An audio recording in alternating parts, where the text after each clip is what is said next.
Hey, what's going on, guys? Blunt Guts here. This is a Watch Our Realms video. I appreciate you tuning into my channel. I have got Vixera up on the screen right now. She is the epic equivalent of Nastya, the Poisoner Esotericist Lord that will be released on the global servers tomorrow. Vixera, however, is available via a fragment fusion event that is going on the global servers right now. You can collect her fragments. Once you get 75 of them, you can summon her, and she does a pretty adequate job of standing in for Nastya. She does all the same things. She's kind of like a bare bones version of Nastya. Of course, she isn't epic. She's not as good. But the question really is, how much worse is she? What are you giving up by using Vixera over Nastya? Or the inverse of that, what are you gaining by using Nastya instead of Vixera? I'm going to try to answer those questions in this video. Before I get to it, take a second, click that thumbs up button, subscribe to my channel if you do want to see more of my stuff going forward. I would really appreciate it. Thank you all so much. You've been fantastic about that recently. It really does mean a lot, so thank you so much. So before I get to the results, I want to highlight just a couple of things about Vixera's kit. Then I'll take you over to the spreadsheet and we can take a look at the numbers, or if you don't want to listen to me yammer on, you're more than welcome to use the chapters. Go on ahead and skip out on all this valuable knowledge I'm about to impart upon you. So starting with her talent, basic attack has a 40% chance to inflict poison, very similar to Nastya. Each time the hero inflicts one stack of poison on enemies, permanently increases the hero's magic resist penetration by 1%, up to a 30% increase. This is really good. 30% base magic resist ignore is great, honestly, especially for an epic that is statted in the way that she is. So looking at her stats here, she has almost 4,000 attack at A5. That's really the only thing to note. That's really the only thing that matters, right? Her HP is relatively low, but that, again, she is an epic, so that is why.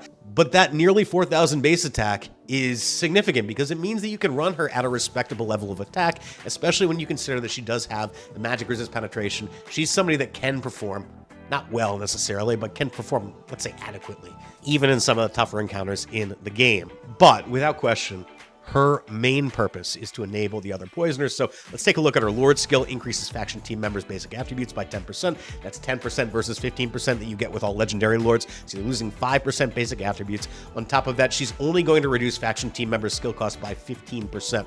Now on the legendary esotericist lords, on Cyrus, on Venoma, and of course on Nastya, that is a 25% rage reduction. So that is a pretty significant difference there. And then on top of that, each one of those legendary lords also has a supplementary effect. In the case of Nastya, she's going to give all of her faction members 5% increased damage per debuff on the target that they're attacking, up to a total of 40% increased damage. So essentially, you're losing 40% potential damage here, which is massive, obviously, and is something that I think everybody should keep in mind when we do get to the results.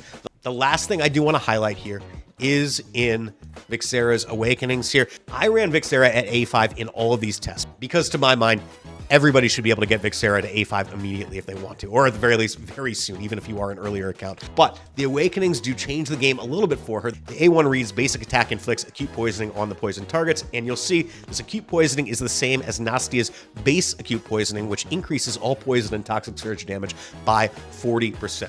Since it's going to activate 100% of the time, every single basic attack, this should have 100% uptime. Should be a flat 40% increase to both toxic surge and poison damage. Now, Nastya on her A3 bumps this up to 70%, so that is one thing, nearly doubles.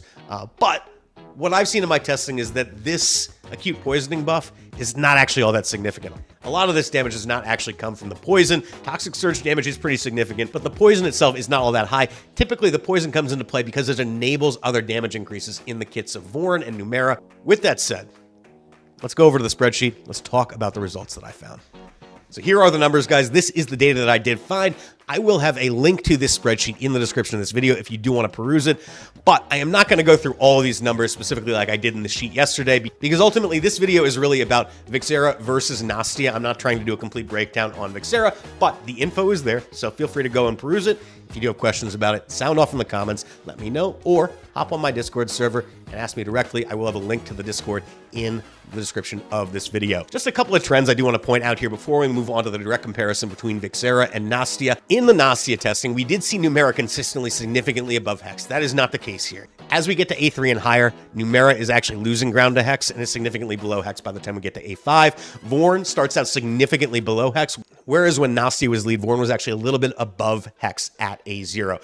That gap does widen when Vixera is lead. So what we see is that by the time we get to A5, Vorn is only doing a little more than half of Hex's damage, which is a significant drop-off from where he was in the Nastya comp. A5 Vixera, while performing admirably for an epic, is still doing woefully less damage than Hex. Now, like I said, she's an epic. She's also a lord. I feel like this is actually a pretty phenomenal performance, but it is still only a fraction of the damage that Hex is putting out. So at A0, we're looking at a little over 42% of Hex's damage. That drops down to about 39% at A1, 30% at A3, and then 25% at A5. It's a significant drop-off when you consider the fact that Nastya was doing 77.52% of Hex's damage at A5. So Nastya was doing about 3 times as much damage as Vixera was at A5. So that is significant. That is very, very significant. On the right-hand side of this sheet, I do have all the gear and stats that these heroes were tested with, as well as the artifact that was used for each hero. And then below that, I do have a damage relative to Hex, basically summary of the information that was in that other table, where you can take a look at the percentage of Hex's damage that each of these heroes did at every single awakening level. All right, so let's talk about the comparison between these heroes. I have got this table set up where I have summarized the numbers for both Nastya and Vixera, and then I've got another table down below where I have represented the percent increase that you can expect to get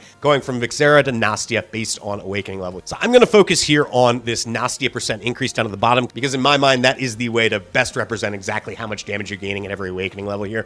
And the thing that I think is most interesting here is how consistent the increase is. I think this validates the testing, because you can really see a clear trend here where at A0, you're looking at both Numera and Vorn doing somewhere between 46 and 48% more damage, with Nastya at A1, again, it's between 45 and 47%. At A3, it's between 45 and 48%, so we're all in the same ballpark. And then at A5, we see a bump up to 51 to 56% damage. Now, I can't explain that. I don't understand exactly what's going on with those A5 numbers. I think maybe, again, RNG at play. The green poison comp total damage row that is on each one of these different tables here represents the cumulative amount of damage that all of the poisoners did in each of these runs. I did exclude the Hex damage from these figures. So A0, A1, and A3 was a 66 to 67% increase in damage when using Nastya versus Vixera. At A5, that bumped up to an 83.55% increase. And that was largely, I think, there was some good RNG, I believe, on my A5 run for Nastya, but on top of that, Nastya gets a significant bump to her own personal damage at A5, and I think that is something that is showing up in the numbers here. That combined with the good RNG is what is producing about a 16.5% bump in the comp's total damage here relative to Vixera. So there you have it, guys. I think at the end of the day, Vixera is solid. I think probably one of the better epic lords in the game. Honestly, she's probably better than some of the base legendary lords. I think she's probably better than Venoma, honestly, as far as damage is concerned. She is a very, very solid lord. Now, with that said, I don't think you're going to be breaking 60k on Abyss 1 with her.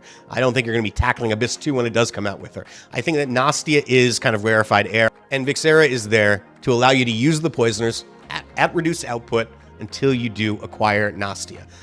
But she does a pretty solid job of doing that. So, and on top of that, she is going to be available to everybody so long as you play the game even a little bit over the next couple weeks. So I think pick up a copy of her, play around with her. If you don't get Nastya tomorrow, she'll be a suitable sub-in until you are able to snag a copy of Nastya.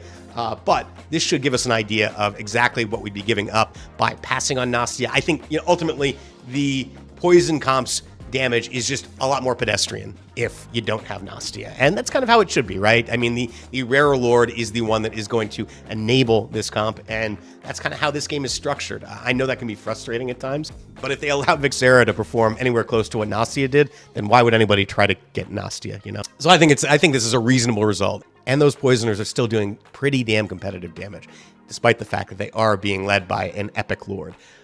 With that said, I am going to have to log off here. I am sick, and I'm run out of steam here. So I appreciate you all tuning in. Thank you all so much for the support that you always show me. Please do click that thumbs up button and subscribe to my channel. Good luck on your pulls tomorrow. I will catch you all next time.